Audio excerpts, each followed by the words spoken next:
বৰপেটাৰ অগ্ৰণী ব্যক্তিগত খণ্ডৰ ইংৰাজী মাধ্যমৰ বিদ্যালয় ছেণ্ট টেৰেছা ইংলিছ মিডিয়াম স্কুলৰ ২৪তম বাৰ্ষিক দিৱস জাক-জমকতাৰে উদযাপন কৰা হয়।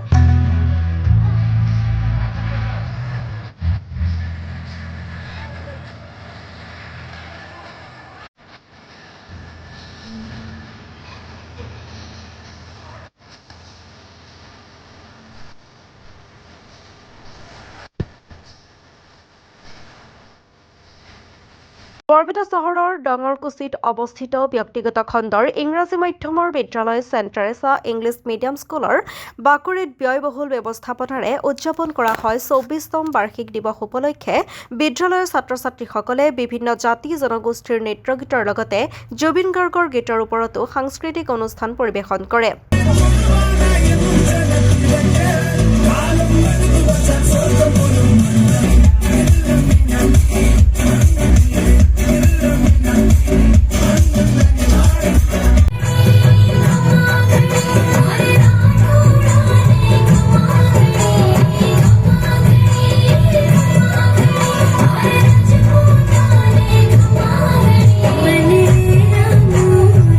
উল্লেখযোগ্য যে বিদ্যালয়খনে অসমৰ দুজনকৈ মহীৰূহ ডক্টৰ ভূপেন হাজৰিকা আৰু ডক্টৰ জুবিন গাৰ্গক সুঁৱৰি বিদ্যালয়ৰ ২৪তম বাৰ্ষিক দিৱস উদযাপন কৰে। অনুষ্ঠানৰ মাজতে বিদ্যালয়ৰ ১০০% উত্তীৰ্ণ থকাৰ লগতে বিদ্যালয়ৰ বিভিন্ন পৰীক্ষা আৰু খেল-ধেমালিত কৃতকাৰ্যতা প্ৰদৰ্শন কৰা ছাত্ৰ-ছাত্ৰীসকলক বিশেষ সন্মান জনোৱা হয়।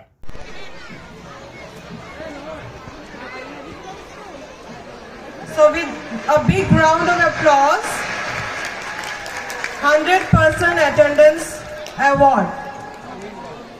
Next is Shahina Khanam.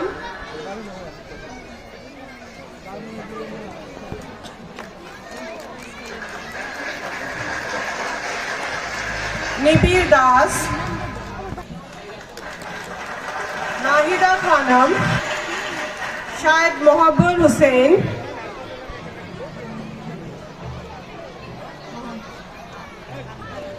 शायदा Masuma Rahman,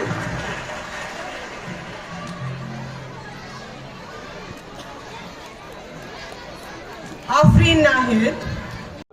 school খান ২৪ বছৰ এইবাৰ অতিক্ৰম কৰিলে। অহা বছৰ ৰূপালী জয়ন্তী আৰু বৰপেটা চহৰৰ বা আশে পাশে অঞ্চলৰ শিক্ষাৰ দিশত এটা বিশেষ সুনাম কৰিবলৈ সক্ষম হৈছে। কি ক'ব এই মুহূৰ্তত? আমি সকলোৱে জানো যে শিক্ষাৰ ক্ষেত্ৰত আমূল পৰিৱৰ্তন হৈছে। সেইকাৰণে আমি এইবাৰ থিম ৰাখিছোঁ আমাৰ এনুৱেল ফাংচনৰ। এইবাৰ আমাৰ ২৪তম বৰ্ষপূৰ্তিৰ এনুৱেল ডে আছে আৰু এইবাৰ আমি থিম ৰাখিছোঁ পৰম্পৰা টু প্ৰগতি।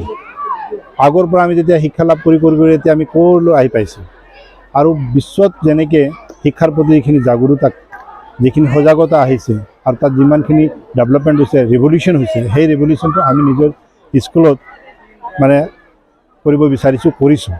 আগন্তুক সময়ত যেনেকৈ যিখিনি ৰিভলিউশ্যন হৈছে, আমিও আমাৰ স্কুলৰ যিখিনি শিক্ষা মানদণ্ড আছে সেইটো উন্নত কেনেকৈ কৰিব পাৰোঁ তাৰ কাৰণে আমি চেষ্টা চলাইছোঁ।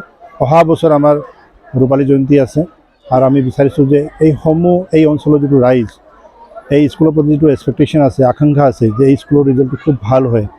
আৰু আমাৰ স্কুলৰ আপোনালোকে জানে যে ৰেংকো পাইছে 4জন ষ্টুডেণ্ট আৰু মেডিকেলত বহুজন ষ্টুডেণ্টে নীট ক্ৰেক কৰিছে আৰু GSTত আমাৰ ষ্টুডেণ্টে টপাৰ আছিল। তেনেকুৱা বিভিন্ন ক্ষেত্ৰত আমাৰ ষ্টুডেণ্ট আগবাঢ়ি গৈছে।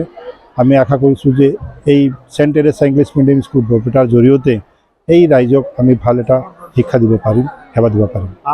আজি এই বিশেষ দিনটোত অসমৰ দুগৰাকী বিশেষ ব্যক্তিক আপোনালোকে শ্ৰদ্ধাঞ্জলি জনাইছে। আমাৰ শ্ৰদ্ধাৰ ভূপেন হাজৰিকা ডাঙৰীয়া আৰু আমি শ্ৰদ্ধাঞ্জলি আজি জ্ঞাপন কৰিছোঁ আমাৰ জুবিন গাৰ্গ ডাঙৰীয়াক। তেখেত দুইজনে আমাৰ মানে আইকন, অসমৰ প্ৰত্যেকটা মানুহৰ বুকত সোমাই গৈছে। তেখেতৰ মনত প্ৰাণত অসমীয়া ৰাইজৰ প্ৰাণত আছে। সেইকাৰণে আমি বিচাৰিছোঁ যে আজি ইমান ধুনীয়া এটা মঞ্চ আৰু ইয়াত ইমান পেৰেণ্টছ ষ্টুডেণ্ট আহিব, তেখেতেও জানিব লাগে, বুজিব লাগে যে জুবিন গাৰ্গ আৰু ভূপেন হাজৰিকা আমাৰ মাজত কেনেকুৱা বুকুত সোমাই আছে।